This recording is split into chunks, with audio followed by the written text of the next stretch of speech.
Hello everybody and welcome back to my channel. My name is Taylor. If it's your first time stopping by, thank you so much for doing so. If you like what you see, hit the subscribe button, give it a thumbs up, and keep watching. I'm not sure what that was.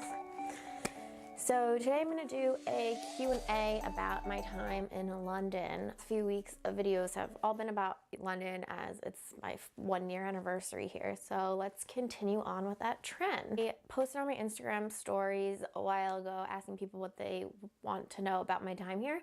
So be sure to follow along on Instagram with me because I do that quite a bit, especially coming up. I'm going to do a few more Q&A style videos on YouTube. So without further ado, let's get started. My first question comes from G Vibes Only, and they asked, what is the thing you miss most about Florida? The beach, probably, and my mom. Yeah, those would be the two things that I miss the most. And good beer. The next question is from Katie Holden, and she asked, what was the easiest and hardest adjustment in daily life when you first moved here? So I think the easiest thing, that's a tough one. I'm gonna start with the hardest. The hardest thing was moving to a new country, not having a place to live. I've moved countries several times before, but every single time we did it, I had accommodation sorted out. I knew who I was gonna be living with. So that was very simple then, but when I moved here, I didn't know who I was gonna live with, where I was gonna live, if I was gonna be able to find a place to live. So that was definitely the hardest. And then when I did find a place to live, living with strangers was not an easy adjustment. My easiest adjustment was having friends here. I knew quite a bit of people before I moved over here, so finding people to hang out with was a lot easier here than it was in Florida where I had no friends. Liana Martin asked me, what do you do for work? So I am a travel blogger, as many of you know. I've just started this forte into YouTube. It's not going the best quite yet, but I'm gonna hold out. I feel really proud of myself. I've had a video up every week since the beginning of January. That is a big accomplishment for me. Because this time last year I said I was gonna do it, and I think I put 3 videos up and then disappeared for the rest of the year. So anyway, so travel blogger, freelance writer, I do copy for a bunch of different websites.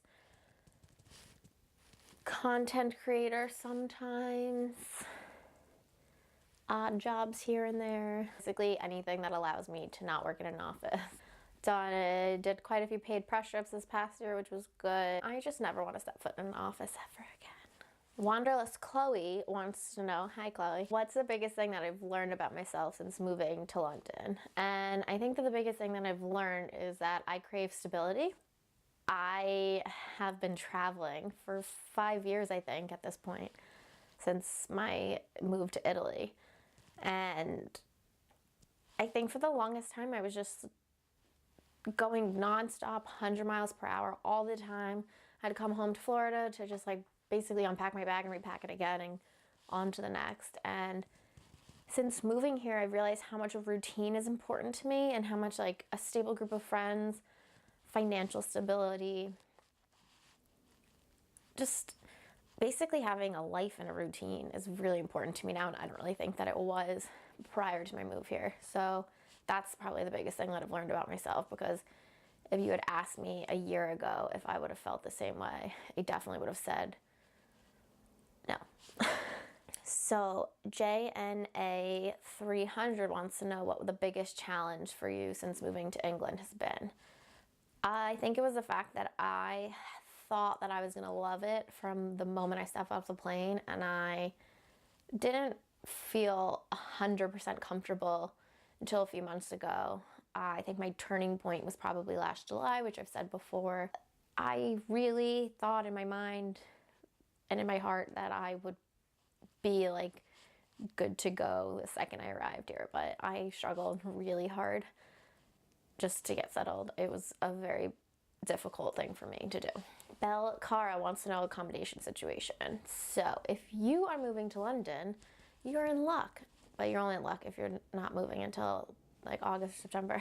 When I move in August or September, I will film the whole process so you have a better idea of what's going on in terms of finding accommodation. But my biggest tip is spare room. If you're just moving here, you don't have anyone to live with, you can rent out rooms that way. You could find roommates that want to hang out with you. You can find roommates that don't want to talk to you. You can find nice flats and dumpy flats and cheap flats and fancy flats. They have a ton on there. You can look at like Rightmove. You have like full flats that aren't rooms. So if you want an entire flat, or you have a bunch of friends who can fill a whole flat, that's the way to do it. Shop around, because I only pay 40 more pounds than what I was paying in my last flat, and I have like twice as much space. So probably 3 times as much space. So definitely do your homework. JGF 1428, hey mom, wants to know, how did you deal with the change of weather from Florida to London? Well, mother, if you may know, I moved here the week it snowed for the first time in 5 years, last February, and I was at the beach the day that I flew out, and then I arrived and it was snowing, so it was not the best. But I guess I would just say I've been really lucky. Aside from that first week to 3 weeks there, we've had great weather, so I really can't complain. I just can't. The next 2 questions are from Gypsy Lacey. What are the funniest differences you notice between Americans and Brits?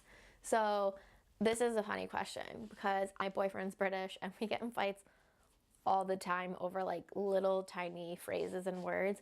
Like I'll say, I'm going to the grocery store. Do you need anything? And he'll look at me like, you mean you're going to the shop?